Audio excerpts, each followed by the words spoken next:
I'm John Oetjens, and welcome to Schooling Around.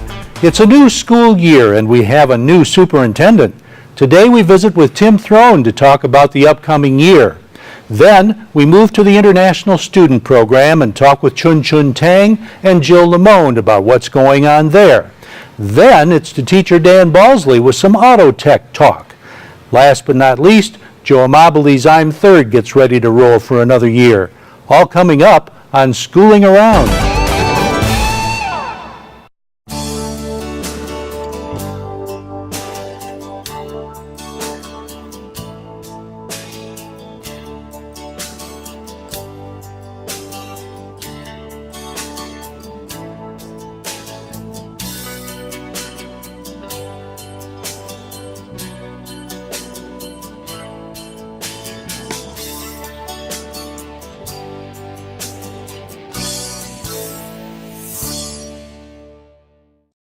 Tim Throne has been with Oxford Schools for a few years now, but this is his first as superintendent.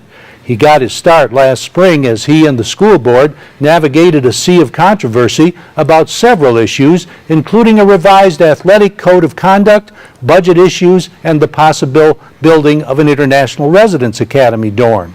All that seems to be behind us now. We have a new code of conduct, and the dorm idea has been set aside for now, and the budget seems to be under control. We sat down for a chat with an optimistic Tim Throne. I think maybe the biggest message that I want to make sure that I get across to our Wildcat family is that we are really a team. And I sort of coined this phrase Team O for Team Oxford, and why that's important is I think maybe this past year in particular, we've seen times when if we are not all on the same team, how quickly we can become fractured. And so that's going to be one of my main points when I address all of our employees when they come back for their welcome back breakfast on Thursday. And so Team O is what we're all about this year, whether it's with facilities, whether it's in transportation, whether it's in our strategic planning and really defining our values for how we want to work and play, whether it's in our own definition of student achievement and how we want to get better. All those various areas, we want to work together as a team. Anything you want to talk about that's going to be brand new this year that's going to be happening? Well, besides me, well, of course, as the superintendent, we've got a lot of new staff, and so we're really looking forward to bringing those people on and making them a part of our team. As far as programming, we really are not introducing academically any more initiatives or new initiatives. However, we are introducing some new tools. So it could be Illuminate, which is our new assessment program. Those types of tools, that's what's going to be new for our staff.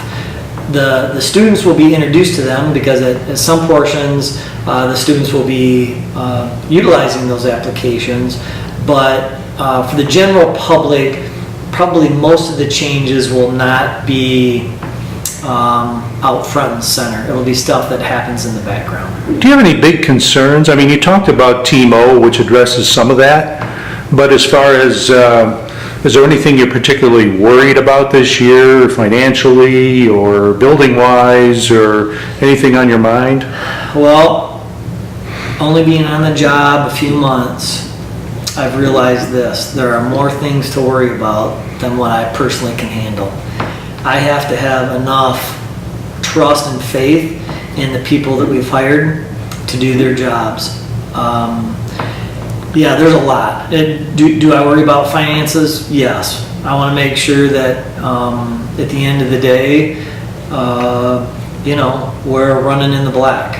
I don't want to be cutting programs. I want to work to make our programs better. We made a huge change in our healthcare and our benefits package right at the end of last year and over the summer. We want to make sure that our employees are being taken care of. Does that mean that, when you make this big of a change, that you've got everything perfect? No. But we will continue to make things better, whether it's, our benefit package or the programs that we're trying to implement or student achievement. And so, I don't know. I still come back to this, John. I think our biggest competition is ourselves. Right. And if we allow ourselves to not be a team, to not support and value one another, that's what we're going to be in trouble. And so I guess I don't look to. I try not to worry about those types of things. Instead, I try to invest all my calories and energy into what I want us to do and not what we're not doing. And the trouble is, you can only deal with what you know about for sure. Right. You talk about the medical plan, you never know when the government's going to change the law again. You have to adapt to that. Absolutely. And you talk about financing, and there's a certain amount of guesswork there because you don't know what your final count's going to be. That's right. So you can't get that right down to the nickel. It's impossible. We are making some educated guesses.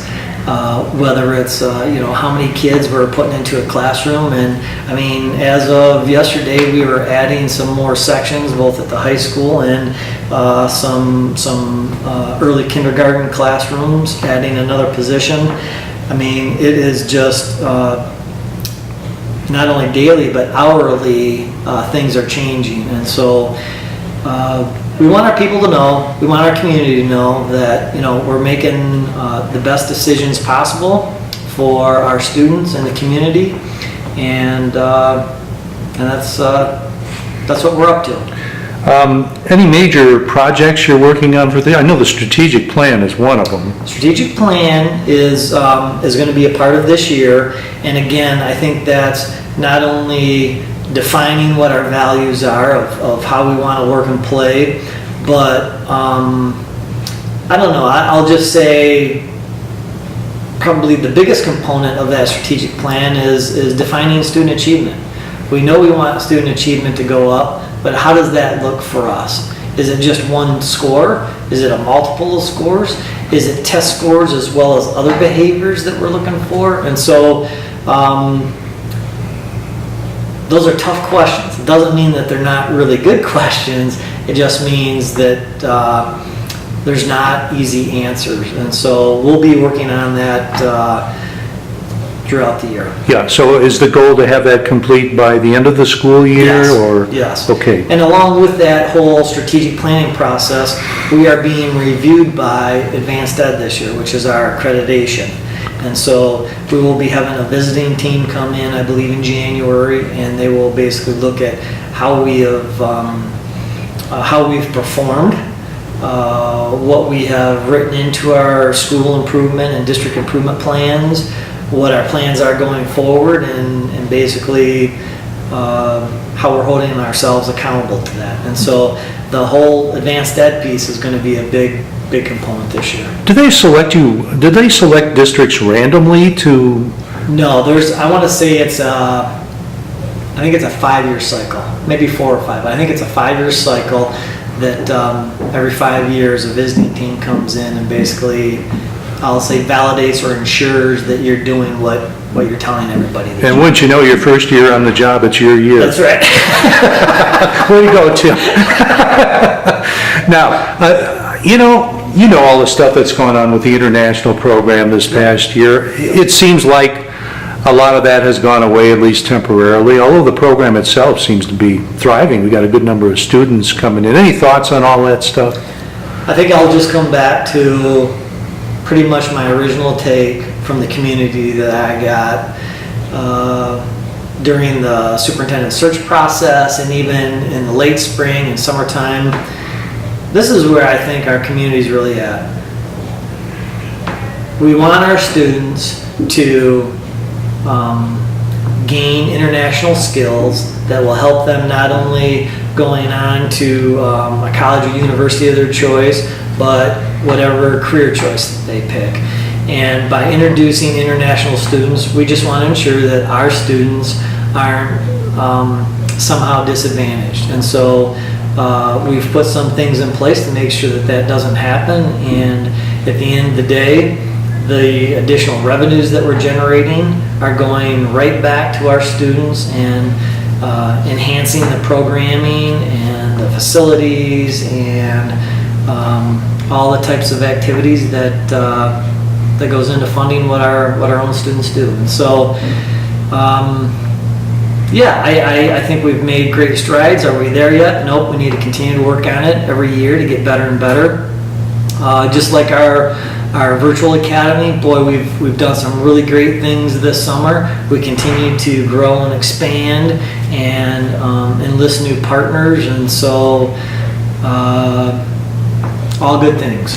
We got a new sports code of conduct too, don't we? Yes. Yep. And so those were some really good, healthy discussions that took place not only within our teacher or coaching staff, but our community, and then at the board level of, what are those expectations of our student athletes. And so just a couple of weeks ago, I think the board signed that new policy. We updated our student code of conduct, and so every student, whether you're pre-K or all the way up through 12th grade, students sign off, or parents sign off every year that they've read that code of conduct and are going to adhere to what those expectations are. Superintendent Tim Throne. And speaking of the international program, let's check into that in just a moment.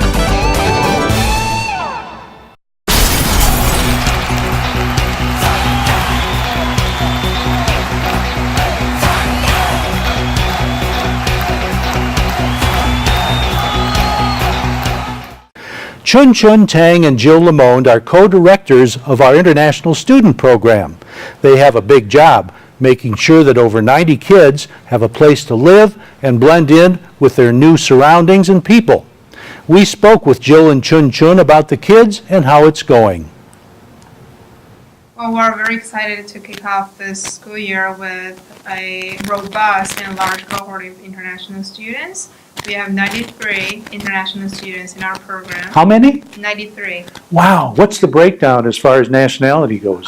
We have one student who's from Germany, one student from Venezuela, and the rest of them, the overwhelming majority, continues to be from China. From China? Yeah. 93. Now, where are these kids all staying? They're staying in different places, right? Yes, they're staying in different places. We have them housed either with a host family, a local host family, or a central group housing facility. Did you think you'd have this many this year? Well, Jill and I, along with the rest of the district, always anticipated growth of the international program, and we are very excited to see this, robust growth.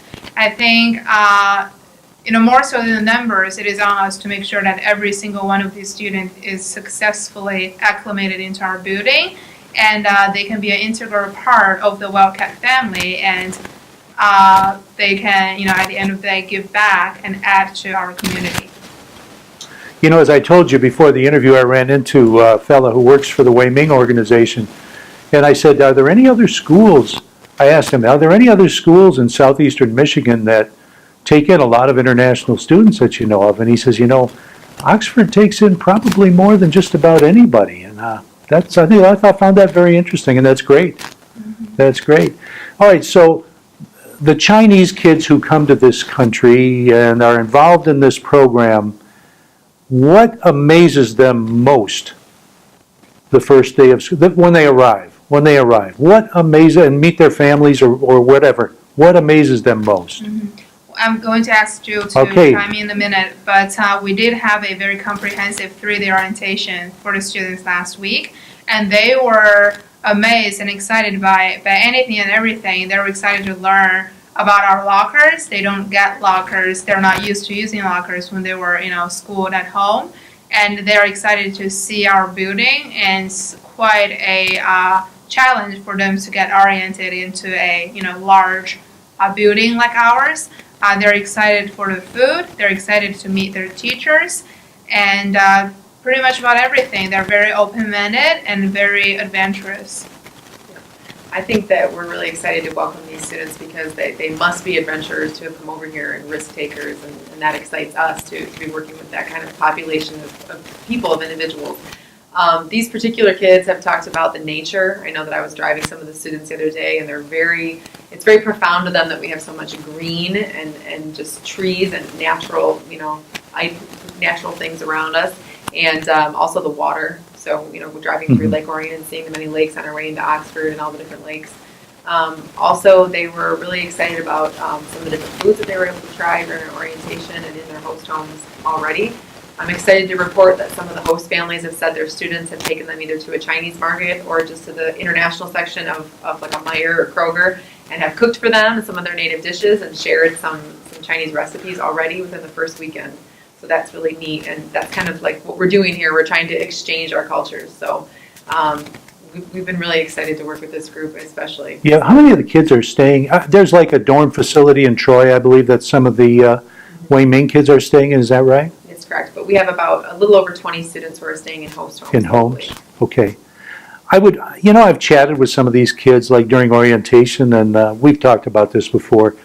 Just the family unit concept must be amazing to some of these kids who are staying in homes. It's funny because the students have to kind of learn the dynamics of a household, and it's hard to explain to them in orientation what the dynamic of their particular household will be. They're kind of looking for, like a formulaic view of what's it like in an American family, and all I can say is, your family will be different from his family, will be different from her family, but they really are blending in with the American students. And that's something that we're focusing on at school also. We're extending that into the school for those students that are in a group housing facility as well. We want them to integrate and to learn what it's like to be an American teen from American teens, from the source, not just from the adults. And so I know like our student leadership group and some of our clubs have already stepped up and asked to do some different activities with our students and to really just, get together a whole comprehensive group of Oxford Wildcats doing some fun stuff. One event might be a karaoke event we're talking about, or some different sporting events. I know that our students really are excited to go to the homecoming game and the dance. So those are all things that they heard about while they were in China or in Germany, and now that they're here, it's kind of exciting to see it coming to life for them. And they're looking forward to it, right? Absolutely, and so are we. Any other events that you can think of this year that you've got lined up for these kids? We have cultural events going on for the students as well. We make sure that the students' native cultures are celebrated.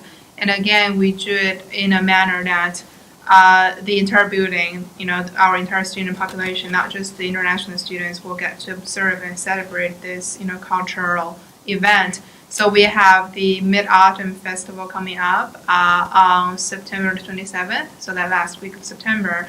And we plan to have a student-led theme event where the students from China will be setting up booths, during lunch hours and share their native culture with their new American friends. I hope you tell me about some of this stuff before it happens so I can get over here. We're counting on you to show up. Okay, very good. We do have some photographs to probably share with you from our link crew. So during our comprehensive orientation for international students, we had close to about between a dozen and 24 American students that volunteered their time and came up to the high school and made new friends with them. And just like they linked with the incoming 9th graders, that's our program that we have at the high school. They linked in with our international students, and they did some team building activities and some really neat kind of like group projects throughout the day, and ate lunch together. And I hope to see those relationships continue throughout the school year. Right. Well, I think that this year it is our priority to make sure that, again, every single one of these students is successfully acclimated into the building. We want them to be very much a part of the Wildcat family. I hope that as the program grows and as the district grows, the increasing number of international students will only be a positive addition to our community, and that they will be fully embraced by our community and vice versa. Okay, very good. Jill? Absolutely, and I would hope that people take the time to get to know these students as individuals, and that's something that the students are concerned about with such a large number, is that they would just be seen as a culture, when in fact we have some amazing personalities here and some really neat people that I hope that everyone in the community gets to reach out to and to meet. Next, we corner teacher Dan Balsley and find out what's in store with Auto Tech. Stay tuned. Canine Stray Rescue is Oxford's own local dog rescue. Call them at 248-628-0435 or go to their website dogsaver.org and click on the Canine Stray Rescue League link. Autotech's Dan Bosley has a case full of trophies from successful competitions. Unfortunately, last year brought him 5th place at AAA Ford. He intends to make up for that this year, but it's tough when you've lost some of your best kids. Each year I lose a pretty good crew, get them to the point where they can really diagnose and repair vehicles well. I'm proud of their skills and abilities, and then they go off into the real world, and it sometimes feels like I'm starting over in the fall. I noticed that drop each fall as we work toward building up the skills and abilities again throughout the school year. So I have a good class. I've got a lot of good students this fall, but we're going to have to work on building those skills back up. I asked Dan if there was anything special coming up this year. Last year, for the first time, we ran what I was calling the Mini Mites competition, and this is Michigan Industrial Education Technology Society. It's a competition that happens throughout the state of Michigan in the spring. I was so inspired by the competition that I decided to run my own version. So last year I ran what I called the Mini Mites competition, and it's an automotive competition where the students went from area to area practicing and working in different skills, identifying components, assembling parts. The Mini Mites competition is an area where our students go around to some of these different areas and assemble components, identify components, determine how alignment might be set on a vehicle, even download scan diagnostics or perform electrical tests and do a written competency test. So we had 7 areas set up last year, and the students would go area to area. Each area they would complete a sheet, and then we would tally in those scores. So that gave me the ability to announce winners in each of the areas and overall winners for the competition, which is the way they do it in the Mites competition. So I had a number of sponsors in the local community that supported that. We gave away a lot of prizes. It was a fun event, and when I talked to this year's students, they were anxious to do the same competition. So we're looking at setting up our Mini Mites competition this year for early November. So that's the first one coming up. Right, and then I guess the next one after that would be AAA Ford, is that right? Well, we throw a brake competition here also. Oh, great. So that's probably going to be March, I hope, someplace in there, where the Autotech 1 students compete with each other in disassembling and reassembling the drum brake setup, and they are timed. So most people, I think, don't want a fast brake job, but rather a good quality brake job, and that works also because when I evaluate their assembly, if anything is assembled incorrectly, if I wouldn't drive it home, it gets disqualified. So it has to be assembled correctly and in the least amount of time, and they have to do 2 different vehicles, and then we average their time. So by the time we finish that competition, they really know brake service. So that'll be coming up probably in March, Autotech 1. So they'll get some practice before AAA Ford and it's the real Mites comes along. Yes. Yeah, the brake competition is an excellent motivator. I've actually have students that will take home brake assemblies to practice over the weekend to get good at it. And what a turnaround, because they used to kind of avoid doing brakes because they were complicated and dirty, and now they're getting to the point where they actually know the brake unit really well for the competition. I was going to ask if the moms get mad when they find this stuff in their living room. Maybe. Anything else you're excited about this year, as if that wasn't enough? Well, I am looking forward to the national competitions like AAA Ford. I certainly hope to be involved in that again this year. We've been involved in the AAA Ford troubleshooting competition since '86, so 29 years we've been doing that competition, and we've done pretty well. In 2013 we were first in the state, 2014 first in the state, and last year we were 5th in the state.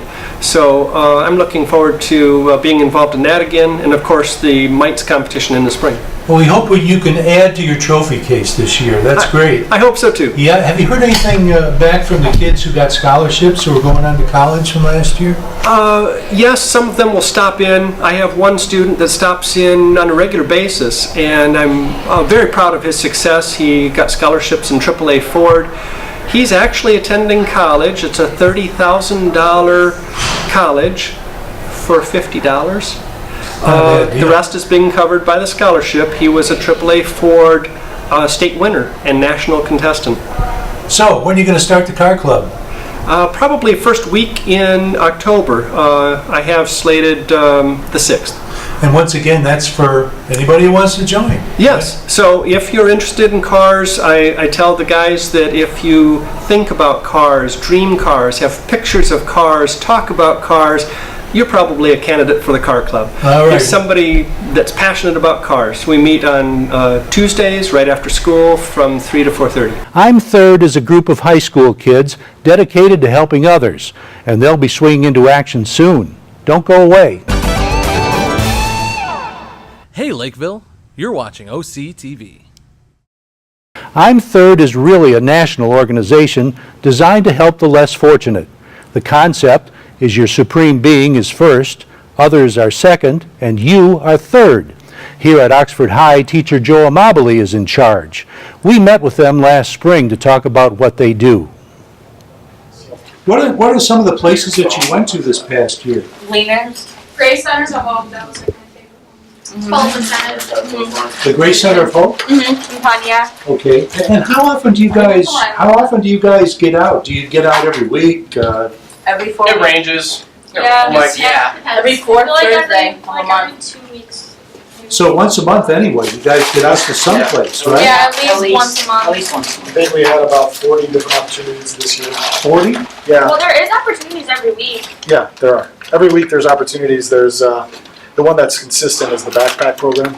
Those of you who went downtown to pack Oh, yeah. backpacks, that's every week. Didn't do that. How was that? We do an The Extreme Home bags. Makeover twice a year. Uh-huh. We do Gleaners Food Bank a lot more than twice a year. Grace Centers of Hope was the new one we did this year, which was awesome. You know the last one. That's down in Pontiac, right? Yep, and then we went to Gleaners Food Bank.